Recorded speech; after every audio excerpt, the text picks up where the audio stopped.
દર્શક મિત્રો લોકમંચ કાર્યક્રમમાં ફરી એકવાર આપનું સ્વાગત છે. લોકમંચ કાર્યક્રમમાં સ્વાભાવિકપણે આજે જે વિષય સિલેક્ટ કર્યો છે આપને ખ્યાલ તો આવી જ ગયો હશે. આજે જ રાજ્યના પોલીસ વડા મિસ્ટર પાંડે આજે પ્રેસ કોન્ફરન્સ કરી હતી. અમદાવાદમાં બોમ્બ બ્લાસ્ટ થયા અને સુરતમાં જે બોમ્બ મુકાયા હતા પરંતુ ફોર્ચ્યુનેટલી બ્લાસ્ટ નહોતા થયા. તેની ગુથ્થી સુલઝાવી દીધી છે, એટલે કે લગભગ સફળતા મળી છે. સૌથી પહેલા તો ગુજરાત ન્યૂઝ તરફથી પોલીસ ડિપાર્ટમેન્ટને ખૂબ ખૂબ અભિનંદન. પરંતુ અંદરથી જે તથ્યો બહાર આવ્યા છે તે ઘણા ચોંકાવનારા છે. ચોંકાવનારા તથ્યોમાં સૌથી પહેલા તો સિમીનો આમાં હાથ હોવાની જે વાત ચાલતી હતી અને ત્યારબાદ ઇન્ડિયન મુજાહિદીને જે આની બધી જે જવાબદારી પોતાના શિરે લીધી હતી. આજે મિસ્ટર પાંડે ખુલાસો કર્યો છે કે સિમી ની સાથે સાથે ઇન્ડિયન મુજાહિદીન જે નવું નામ સાંભળવા મળ્યું હતું અમદાવાદ, ગુજરાત ને હિન્દુસ્તાનના નાગરિકોને, તે ઇન્ડિયન મુજાહિદીન બીજું કાંઈ નહીં પરંતુ તે સિમી છે. SIMI માંથી પહેલો S અને લાસ્ટ I બાદ વધતા I ને M એટલે કે ઇન્ડિયન મુજાહિદીન એ સિમીનું બદલાયેલું સ્વરૂપ છે. સિમીની રચના એક થઈ હતી સ્ટુડન્ટ્સ, મુસ્લિમ સ્ટુડન્ટ્સ જે હતા તેના વિકાસ કરવા માટે, પરંતુ સમય જતા ક્યાંક તેનો ઉદ્દેશ બદલાઈ ગયો અને ત્રાસવાદી પ્રવૃત્તિમાં મુસ્લિમ જે સ્ટુડન્ટ્સ હતા તેને વાળવાનો પ્રયત્ન થયો.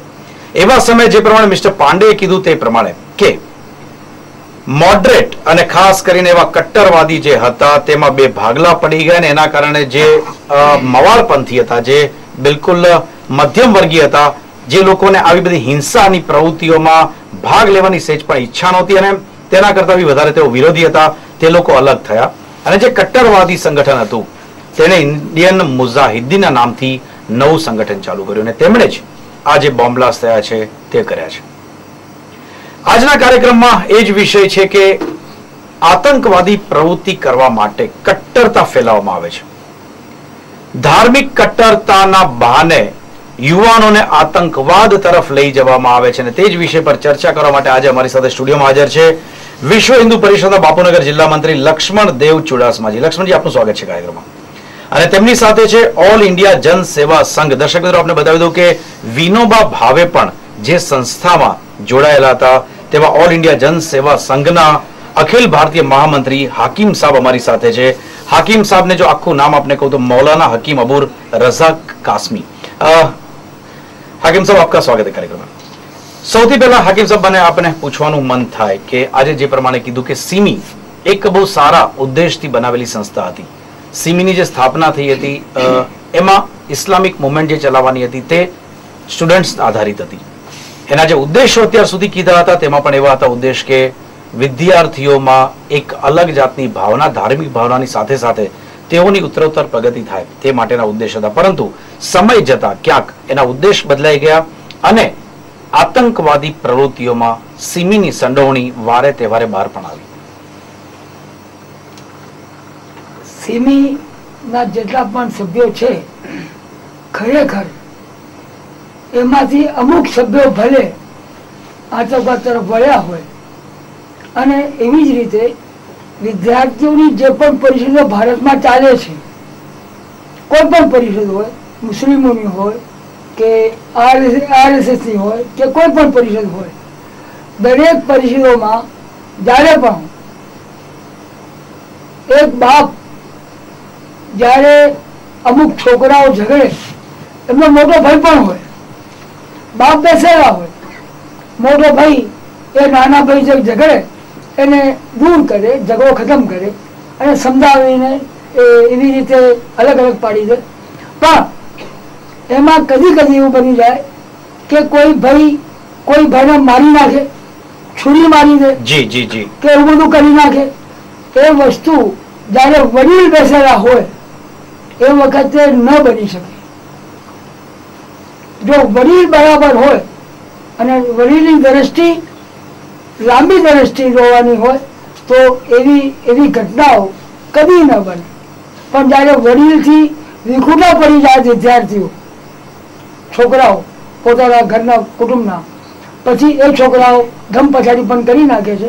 પણ એની પાછળ પણ અમુક તત્વો હોય છે અને એવી રીતે આ સિમી ફકત છે એ કહેવું એ ઉચિત ન કહેવાય.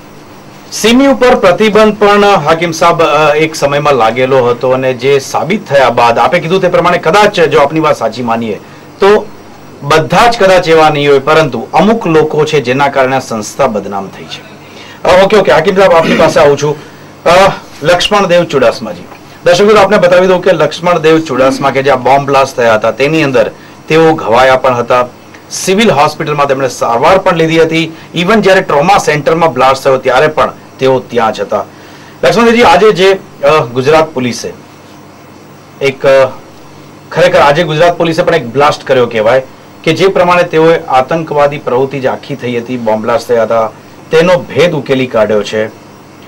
હું 26 જુલાઈની વાત કરું, વિષય પર આવું છું, પરંતુ 26 જુલાઈએ આપ ક્યાં હતા અને કઈ રીતે ઘવાયા હતા? 26 જુલાઈએ હું બાપુનગર 4 રસ્તા ઉભો હતો. એટલામાં મને સમાચાર મળ્યા કે ભાઈ ધન્વંતરી હોસ્પિટલ અને ડાયમંડ માર્કેટ ઠક્કરનગર 4 રસ્તા બ્લાસ્ટ થયા છે. ધન્વંતરી હોસ્પિટલ ફોન કર્યો હતો કે ભાઈ તમે તાત્કાલિક અહીંયા આવો, બધા ઘાયલ લોકો આવે છે. એટલે જે કોઈ આવ્યા 108માં આવ્યા, રિક્ષાઓમાં આવ્યા, એને અમે ઉપર લઈ ગયા. પણ પરિસ્થિતિ બહુ વિકટ હતી, કારણ કે જે ઘાયલો હતા એમની પરિસ્થિતિ એવી હતી કે એમને તાત્કાલિક સારવાર સિવિલ જેવા હોસ્પિટલમાં જ મળે. એટલે ત્યાંથી પછી બાકીના આવતા એને અમે ટ્રાન્સફર કર્યા. આ ગાળામાં 108 બે રાઉન્ડ કર્યા પછી બાકી રહી ગઈ અમારી પાસે એક હરેનભાઈ પાઠક આપેલી મોટી એમ્બ્યુલન્સ પડી હતી. એક એમ્બ્યુલન્સમાં ડ્રાઈવર હતો, એટલે કે અમારા કાર્યકર્તાને કીધું આપ લઈ લો, આપણે આ બધાને પહોંચાડીએ. એટલે જે કોઈ ઘાયલ હતા એમાં 2 ડેથ પણ હતા. અમે જોયું, ડોક્ટરે કીધું કે આ એક ડેથ જ છે, એટલે એ લોકોને લઈને અમે સિવિલ ગયા. સિવિલ ત્યાં પ્રદીપસિંહ જાડેજા પણ ઉભા હતા સેન્ટર ઉપર, અને અંદર બધાને મોકલ્યા. અને કે બીજા કોઈ પણ રહી ગયા હોય તો લઈ આવો. એ ગાળામાં હું જે પાછો વળ્યો તો સતત જે મેસેજ મળ્યા હતા કે ભાઈ અમરેવાડીમાં થયા, મણિનગરમાં થયા. એટલે જે મેથડ હતી કે ભાઈ બેંગ્લોરમાં થયા, જયપુરમાં થયા, સિરિયલ બ્લાસ્ટ. હમણાં ઘણા સમયથી હિન્દુસ્તાનમાં સિરિયલ બ્લાસ્ટની જે પરિસ્થિતિ ચાલી રહી છે, સરકાર પણ જાહેરાત કરે છે સાવચેત રહો. એટલે એક સાવચેતી મગજમાં હતી, જે ફ્લડ લાઇટ, બ્લુ લાઇટ જે દેખાણી, એના લીધે મેં મારી જાતને નીચે પાડી દીધી, જેનાથી હું એક બચ્યો. મારી આજુબાજુમાં હતા પેલા ડોક્ટર પણ, દંપતી પણ હતું, એ ટોટલ ડેથ થઈ ગયા. આ ઘટના ટ્રોમા સેન્ટર ઉપર બની. ફાઇન, આપની સાથે ટ્રોમા સેન્ટર. હવે હું વિષય પર આવી જાઉં છું. જે પ્રમાણે કટ્ટરવાદની વાત નીકળે, કટ્ટરવાદ ક્યાંક આતંકવાદીઓ પેદા કરે છે. વિશ્વ હિન્દુ પરિષદના આપ જિલ્લા મંત્રી તરીકે ફરજ બજાવો છો. જે પ્રમાણે વાત કરી કે સિમી એ પણ એક સારા ઉદ્દેશથી થયેલી, વિશ્વ હિન્દુ પરિષદ પર પણ લગાતાર આક્ષેપો થતા રહે છે કે ક્યાંક હિન્દુમાં કટ્ટરપંથીઓ પેદા કરવાનું કાર્ય, આવા કાર્યો કરે છે કે જેનાથી હિન્દુમાં જે પણ યુવાનો છે તેને ક્યાંક એગ્રેસિવ બનાવવાનું કાર્ય થઈ રહ્યું છે. કટ્ટરવાદ તો હિન્દુ ક્યારે કટ્ટર છે જ નહીં. હિન્દુ કટ્ટર થઈ જ નથી શકવાનું. એની ફિલોસોફી જ છે, કારણ કે એ ફિલોસોફીના આધારે આજે જમ્મુની અંદર એક સંત સંપ્રદાય આખો ઉભો થયો હતો. કટ્ટરવાદ કહેવાતા, અલગતાવાદી કહેવાતા લોકોએ આજે શરૂઆતમાં જે સૂફી સંતો હતા, માન્ય આ બેઠા એવા વ્યક્તિઓ, એવાને પેલા મારી નાખ્યા. હિન્દુ કટ્ટરવાદ, હિન્દુએ કોઈ કટ્ટરતા રાખી જ નથી. એ તો એના માટે નીકળ્યો કે ભાઈ આ જે કઈ બનાવો બની રહ્યા છે એના માટે હિન્દુઓને બચાવવા. આજે 20 લાખ લોકો કાશ્મીર માંથી 85 થી રોડ ઉપર બેઠા છે, બરોબર? કોને કોઈ સરકાર કોઈ સાંભળતું નથી. એની વાત કરવી એ કટ્ટરવાદ છે. આજે આ બોમ્બ બ્લાસ્ટ થાય એના માટે પગલા લો એવી વાત કરવી એ કટ્ટરવાદ છે. અરે ગોધરા ટ્રેનમાં પણ હું હતો તો શું એ અમને સરકાર અમે બચી ગયા એની વાત કરવી એ કટ્ટરવાદ છે. કટ્ટરવાદની પરિભાષા શું છે? જે લોકો વોટના લાલચુ છે, હિન્દુ જે સત્તા ઉપર બેઠેલા, એ લોકો આ ભ્રમની વાત કરે.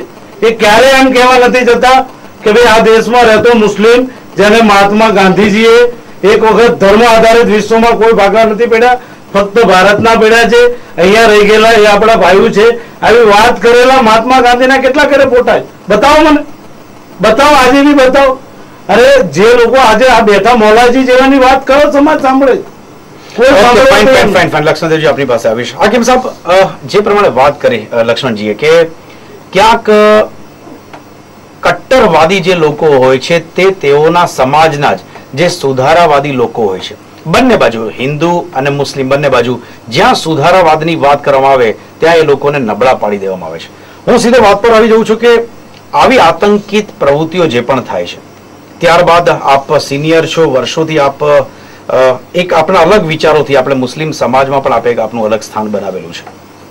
કદાચ આપે આપની કામગીરીમાં ક્યારે હિન્દુ મુસ્લિમનો ભેદભાવ રાખ્યો નથી, પરંતુ જ્યારે આવી આતંકિત પ્રવૃત્તિ થાય છે, સમગ્ર હિન્દુસ્તાનની વાત કરતા બી વાત કરું, ગુજરાતમાં કે અમદાવાદમાં, ત્યારે ત્યાંના સ્થાનિક નિર્દોષ જે લોકો હોય છે, જે લોકોને આવી પ્રવૃત્તિ સાથે કોઈ લેવા દેવા નથી, એવા લોકોની માનસિકતા કેવી હોય છે?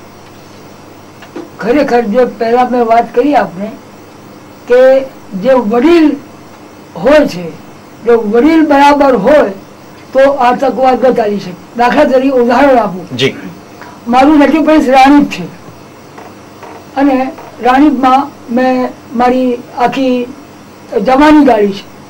જી, હવે રાણીપની અંદર જ્યારે ઠાકોર અને મુસ્લિમનો ઝઘડા થાય એ લોકો બંને મારી પાસે આવી જાય. હરિજન અને મુસ્લિમ ઝઘડા થાય તો મારી પાસે આવી જાય. ઠાકોર લડે તો મારી પાસે આવી જાય. ત્યાં આગળ હરિજનો ઉપર હુમલા જ્યારે થયા ત્યારે એ લોકોને બધાને મેં મારી સ્કૂલમાં, અમારી સ્કૂલ છે ઉર્દુ સ્કૂલ રાણીપમાં, એમાં બધા હરિજનો ત્યાં મૂકેલા અને ત્યાં આગળ હવે કહેવાનું એવું છે કે એક વખત એવો બનાવ બન્યો કે અમદાવાદ સળગી રહ્યું અને એ વખતે એક હિન્દુ છોકરાએ એક ગુપ્તી મારી એક મુસ્લિમ છોકરાને. હવે ત્યાંથી અમારા છોકરાઓ મારી પાસે આવ્યા કે આપણે જઈને એને મારી નાખીએ, એવું કરીએ એવું કરીએ. મેં બધાને રોકી લીધા. આપણે એવું નથી કરવું, આપણે પોલીસને કહીએ છીએ અને એ વખતે પોલીસ કમિશનર બહુ સારા હતા. એ વખતે તાત્કાલિક એ પોલીસની ગાડીઓ ત્યાં આવી ગઈ અને એ ગુપ્તી મારનારને પકડીને બરાબર માર્યો અને મારીને લઈ ગઈ. પણ પછી મેં એમને કહ્યું કે અમે એના પર કેસ કરવાનું નથી. જેની સજા થઈ બરાબર મારી રાખ્યું, બરાબર માર્યો તમે, હવે એને જેલમાં પૂરવાની જરૂર નથી. એટલે પછી હું એને બચાવી પણ લાવ્યો. હવે એ બિલકુલ સુધરી ગયો. તો ખરેખર એવી ભાવના જો દરેકમાં આવી જાય તો એ કટ્ટરવાદ ન ચાલે. હવે જ્યાં પણ વડીલોમાં જો કટ્ટરવાદ આવી જાય તો બસ ખલાસ, ખતમ થઈ જાય સમાજ. દાખલા તરીકે આજે ઉદાહરણ આપું છું આપને કે ગોધરા કાંડમાં કેટલું નુકસાન થયું જીવોનું.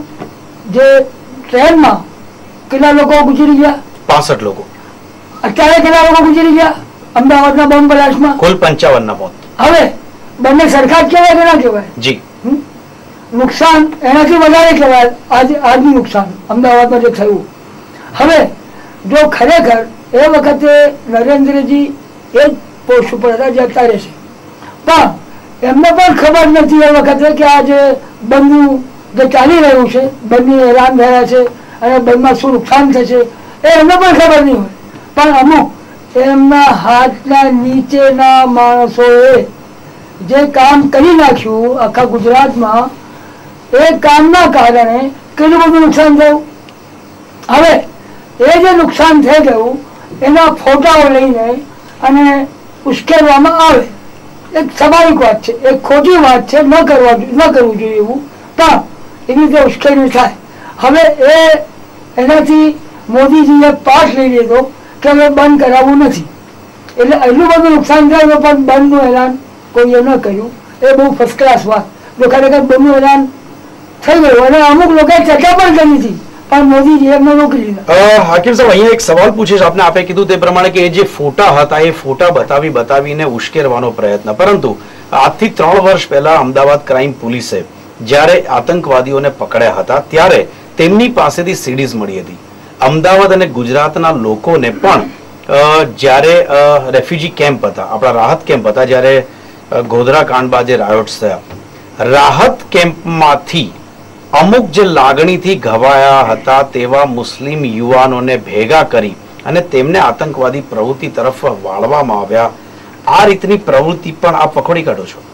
બિલકુલ ખોટી પ્રવૃત્તિ છે. એ પ્રવૃત્તિ બિલકુલ સારી નથી. એક વાત આપણે જણાવું કે જ્યારે